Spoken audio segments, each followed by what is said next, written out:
안녕하세요. 생물종이 급격하게 변화한 화석을 기준으로 해서 지질 시대를 구분해 보고 환경도 예측해 보겠습니다. 지질 시대는 네 가지로 구분할 수 있습니다. 첫 번째 성캄브리아 시대, 두 번째 고생대, 세 번째 중생대, 그리고 현재와 가장 가까운 신생대로 나눌 수 있죠. 그 중에서 성캄브리아 시대와 고생대를 먼저 엮어서 보면요.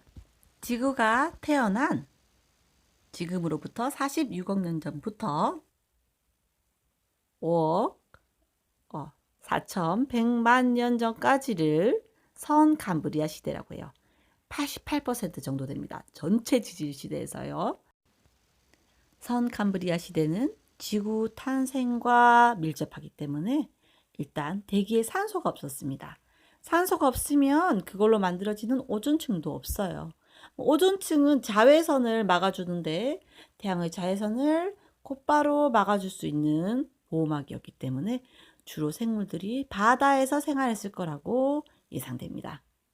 그리고 화석도 많이 없습니다. 왜냐하면 이 시대 자체가 생물 개체 수가 적고요. 발달한 어떤 단단한 껍데기를 가진 생물들도 없죠. 그리고 너무 오랜 기간 동안 지각 변동을 했기 때문에 화석이 많이 남아 있지 않아요. 자, 남아 있는 화석은요. 이 시대 때 남세균이라고 하는 어떤 최초로 광합성을 했던 어떤 생물이 바닷속에서 존재했을 거라고 생각을 합니다. 그리고 이것이 지금 화석으로 남아 있는 것을 스트로마톨라이트라고 해요. 남세균 몸 주변으로 모래등이 쌓이고 쌓여서 화석화되었고요. 그 이름을 스트로마톨라이트라고 합니다. 이것은 광합성을 했기 때문에 산소를 내게 되고요. 바다에도 산소가 풍부해지고 그 바다의 산소가 육지로 나가기 시작하면서 드디어 산소 농도가 조금씩 높아지기 시작합니다. 그리고 선 캄브리아 시대 말기쯤에 되면 최초의 다세포 생물이 생기는데요. 이 생물들이 화석으로 발견되었어요. 그것들을 에디아카라 동물군이라고 합니다. 이 시기를 지나고 나면 고생대를 우리가 시작을 합니다. 고생대는 온난한 기후였습니다. 그리고 고생대 말기쯤 되면 추워져요. 그래서 이때가 빙하기가 왔다라고 얘기를 합니다. 빙하기 전까지 온난한 시기에 고생대가 유지되었습니다. 이때는 그 지구의 대륙들이 분리되어 있다가 고생대 말기가 되면 그 대륙들이 하나로 모이게 되는데 우리가 그 하나로 모인 대륙을 판게아라고 하죠. 그 다음 산소가 점점점 농도가 높아지다가 고생대 때 되면 드디어 오존층이 형성되게 됩니다. 삼엽충이라고 하는 절지 동물이 고생대의 화석으로 발견되었고요. 그리고 어류도 살았고 양서류도 살았다고 생각되어집니다. 그리고 오존층이 형성되니까 자외선으로부터 생물들을 보호해주기 때문에 육상 생물이 드디어 출현하죠. 그래서 양서류를 지나서 이때 나오는 것은 양치 식물들입니다. 오늘날의 고사리 이런 것들을 양치 식물들이거든요.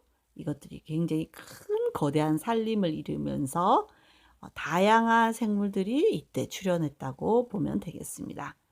오존층이 형성돼서 육상 생물이 출현하면서 이 고생대 때는 바다 생물뿐만 아니라 육지 생물들도 육상 생물들도 출현했다는 거. 그래서 선 캄브리아 시대 때에는 대기에 산소가 적었고 고생대 때에는 오존층이 형성되었다는 거, 그리고 판게아가 형성되었다는 거 연결해 주시고요. 각 시대마다 표준 화석들 있죠? 당연히 기억해야 됩니다. 이제 중생대와 신생대가 있습니다. 현재가 있고요. 그리고 신생대는 현재서부터 6,600만 년 전입니다. 그리고 그 앞으로 쭉 가서 이어 5,200만 년 전에 중생대가 시작되었습니다. 중생대를 살펴보면요. 중생대는 기온이 온난했죠. 온난할 때 생물들이 살고 또 다시 한랭해질 때 생물들이 또 많이 멸종을 한 것 같아요. 그리고 두 번째는 고생대 말에 있었던 그 판게아가 점점 분리해서 대륙들이 이동을 하게 됩니다. 자, 그림을 보면 판게아가 점점 이동을 한 모습이고요. 즉 중생대는 지각 변동이 매우 활발하던 시기입니다. 결국 판게아가 넓게 분리되면서 오늘날과 아주 유사해지죠. 그래서 대서양이 보이기 시작하는 거예요. 이때는 어떤 동물들이 살았을까요? 여기 보면 암모나이트라고 하는 것이 발견이 되고요. 화석으로. 그다음에 공룡 화석들도 많이 발견돼요. 공룡 화석들, 공룡들은 파충류라고 보고 있습니다. 그리고 거시식물들이 있어요. 거시식물의 예는 소철나무, 그다음에 뭐 소나무, 은행나무 같이 이들은 씨방이 없어요. 씨방 없이 씨만 겉으로 드러나면서 이렇게 퍼지게 되죠. 솔방울 보면 씨가 겉으로 드러나 있어요.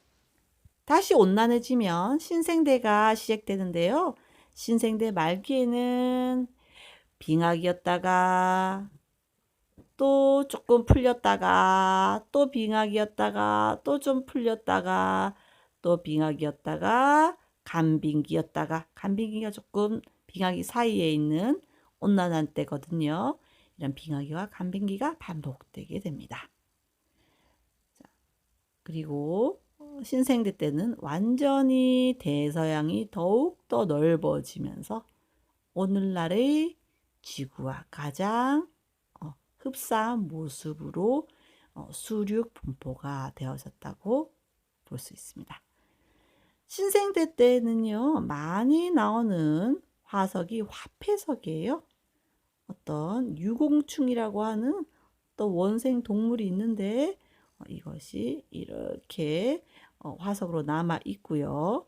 그리고 매머드라고 해서 포유류들이 발견되고 있습니다. 인류도 역시 포유류죠. 그리고 속시 식물들이 있어요.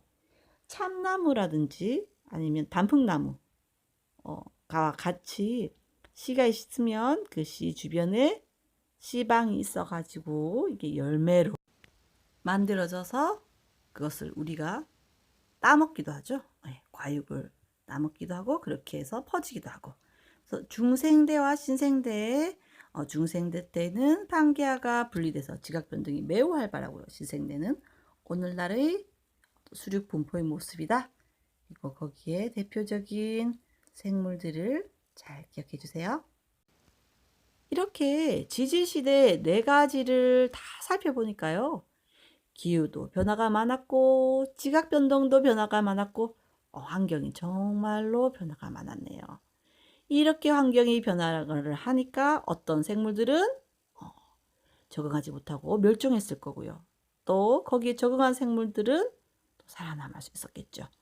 즉 생물종이 급격하게 변화를 했다는 것을 알 수 있습니다. 그러면서 다양한 생물들이 계속 나오게 되었습니다.